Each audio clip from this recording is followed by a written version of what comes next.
How a Native American coming-of-age ritual is making a comeback. This is by Rosalind R. Lapierre, Associate Professor of Environmental Studies at the University of Montana. It's on the conversation. The Ojibwe, one of the largest indigenous groups in North America, with communities from Quebec, Canada to Montana, the USA, are revitalizing the berry fast, a coming-of-age ritual for girls. Ojibwe women historically conducted a ritual for their girls when they started their first menstruation, part of which included fasting from eating strawberry or heartberry, known as odi imin, for an entire year. This was also a time to learn valuable wisdom from women elders.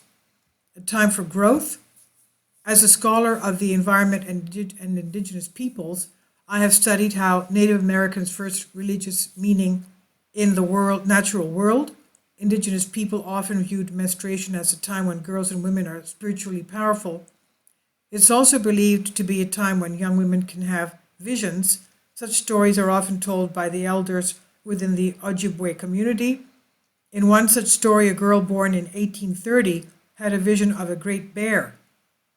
The story goes on that as the bear walked towards the girl, it got smaller in size, and when it was right beside her, she suddenly became the bear.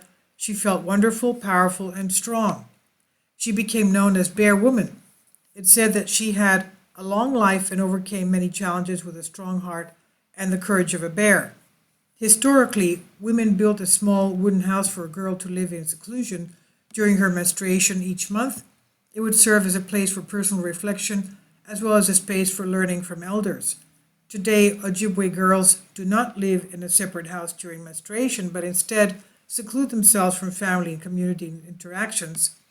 From the Ojibwe and other indigenous people, seclusion was seen as a special time without chores when the girl worked on personal growth and learned from elders. At the end of the year, a feast is held for the whole community to celebrate the girl's transition. At the feast, the girl receives gifts from her community, and in turn, she gives gifts. Strawberries and other berries are served to the young woman to eat as she ends her berry fast. And the power of womanhood? Many Ojibwe women discontinued this ritual when most of their religious and cultural practices were made illegal by the US and Canada governments in the late 19th and early 20th centuries. But the knowledge was not lost. Today, many Ojibwe communities are reawakening such female-centered cultural practices. As one Ojibwe cultural leader recently told me, after a berry fast, the young woman is looked up to as a leader by her peers. It is a beautiful, intentional, year-long consideration of the power of womanhood, she said. This is on the conversation.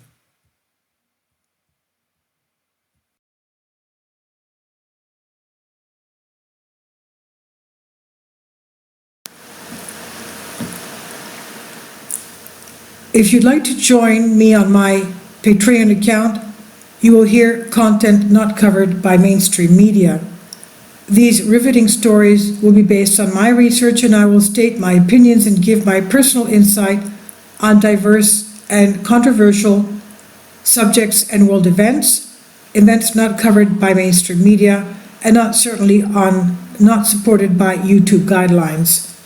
So whatever I have on my Patreon, most of those will not be on my YouTube channel. Please consider becoming a member today. More of the most significant and important videos will be on my Patreon channel. Your support helps me to continue my research and keeps this YouTube channel alive. And we depend on your support, your generous charity, because we help economically challenged families here in Athens, Greece, in Kapota, and we also help the young generation with university tuition and the community around our church. Thank you.